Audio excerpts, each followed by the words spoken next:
In the past, we've used the terms nuclear fission and nuclear fusion. Fission is when a heavy, unstable nucleus splits to form two smaller and more stable nuclei. Now, this is a little bit more than just emitting an alpha particle or a beta particle. Now the nucleus splits right away to form smaller and stable atoms, essentially. Fusion is when two smaller nuclei combine or fuse together to form a larger, more stable nucleus.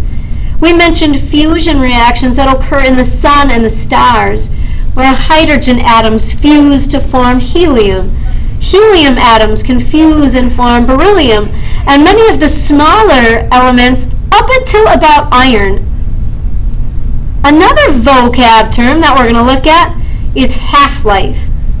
Half-life is the time it takes for half a radioactive sample to decay or disintegrate. Half-lives can vary quite a bit. Here are some isotopes of niobium. We have niobium-93, mass 93, with a half-life of 13.6 years. I'd say that's relatively stable then. If I had 100 grams, after 13.6 years, my sample would be down to 50 grams. Half would decay. Other isotopes of niobium decay in days, hours, minutes, and even seconds.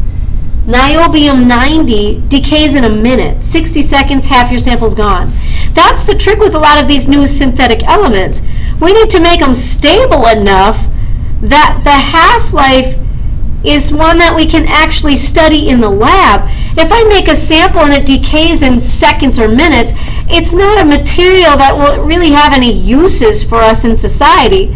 We need to make it a long enough half-life that we can really study the material. Some calculations, some things we can do with half-life. If we started with 400 atoms of a radioactive substance, how many would remain after 1, 2, 3, 4 half-lives? Now, in real life, we're not going to have 400 atoms.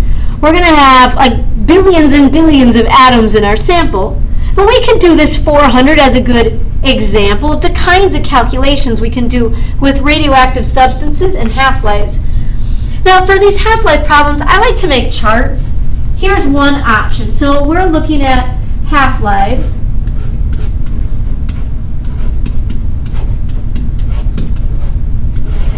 Versus number of atoms in my sample. How many atoms remain in my sample? After the first half-life, your sample decays by half. So my original 400 atoms will be down to 200 atoms. After the next half-life, half of my remaining sample decays. So my 200 atoms will decay to 100. And so on. After the third half-life, I'd be down to 50 atoms. And the fourth half-life would bring me down to 25 atoms remaining. And we can do this until our sample is essentially all decayed.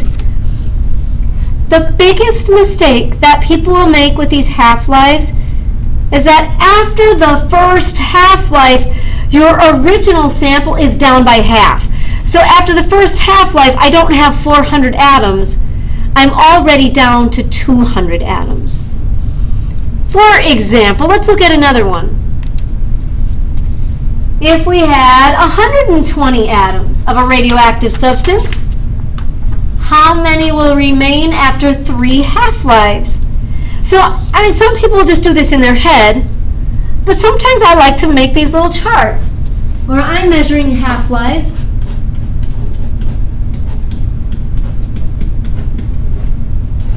And in this case, it's versus number of atoms. After the first half-life, my original 120 atoms will decay by half. I'd be down to 60. After the second half-life, I'd be down to 30. And the third half-life, I would have 15 atoms. So essentially, that's the answer to this one. Which you probably could do in your head. You just have to remember, after the first half-life, you're already down by half. So never am I saying that I start with 120 atoms. That's my initial, which is kind of like half-life 0.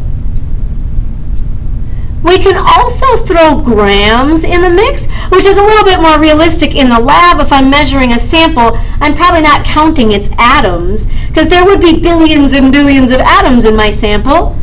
I'd measure it by grams. So now let's do another one. Tritium is a form of hydrogen, hydrogen mass 3. It is not stable. A radioactive isotope of hydrogen with a half-life of 12.3 years. How long will it take for a 40-gram sample to decay down to 2.5 grams? There's a lot going on in this thing. There's a lot of masses and numbers and times.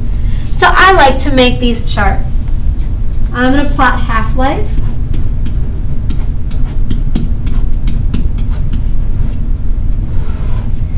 This time we're actually given a time, so I'll put time in there. The half-life is 12.3 years, and we're also given mass. Instead of atoms, we're given grams. All right, so let's see what we'd have.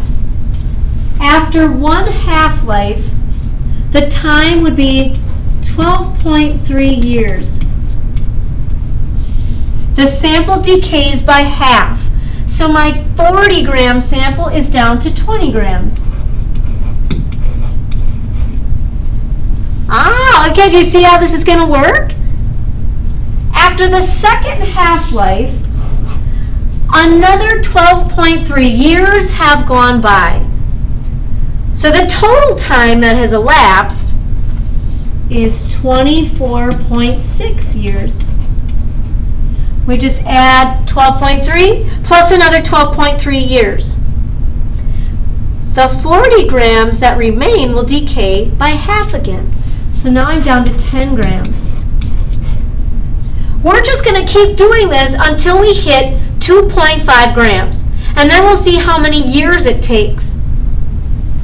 The third half-life would be another 12.3 years. So I'm going to take this 24.6, this guy right here, and I'm going to add another 12.3 years of time, which would bring me to 36.9 years. My 10-gram sample decays by half again. Now I'm down to 5 grams.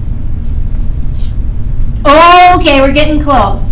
We need one more half-life, which would be another 12.3 years. So I'm going to take this guy, my total time is 36.9 years, and we're going to add another 12.3 for a total of 49.2 years.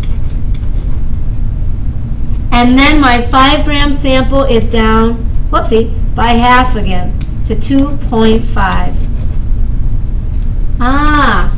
Here's my final answer. How long will it take for the 40-gram sample to decay down to 2.5 grams? It's going to take me 4 half-lives. And then I'll be down to the 2.5 grams. Which again, there are other ways that you can do this. You don't have to do this table method.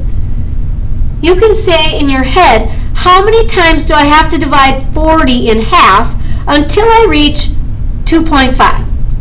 So in your head you could say, okay, the first time I'm down to 20.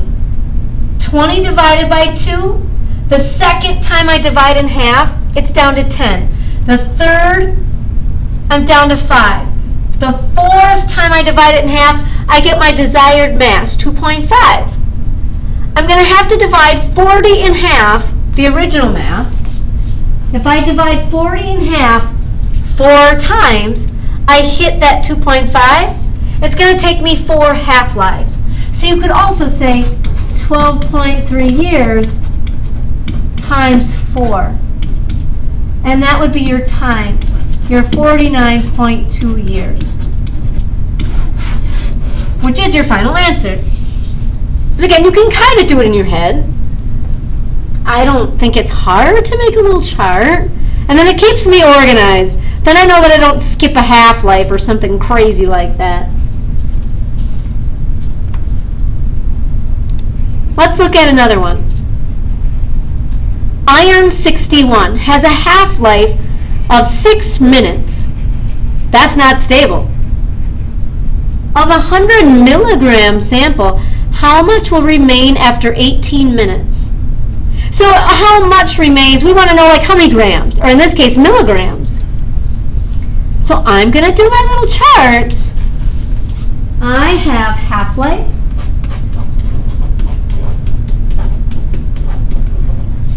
I have time. And mass. All right, let's see, what do we know here? The half-life is 6 minutes. So after one half-life, 6 minutes have passed. And my original sample is down by half. So originally I had 100 milligrams. Now I would be down to 50. All right, this time we're going to go until we hit 18 minutes. So my second half-life would be another 6 minutes of time for a total time of 12 minutes. And my 50 gram sample is down to 25, or milligrams I should say. Milligrams. Okay, you're catching on, I can tell. We're going to need another half-life. After the third half-life, another 6 minutes have passed for a total of 18 minutes. My sample decays in half one more time, and I would have 12.5 milligrams that remain. Now this is kind of important. How much remains? 12.5 milligrams. Now again, you could kind of do this in your head. If you take 18 divided by 6, you could tell that it's going to take 3 half-lives. So you're going to need to take 100 and divide it in half 3 times. Another option, they might ask you how much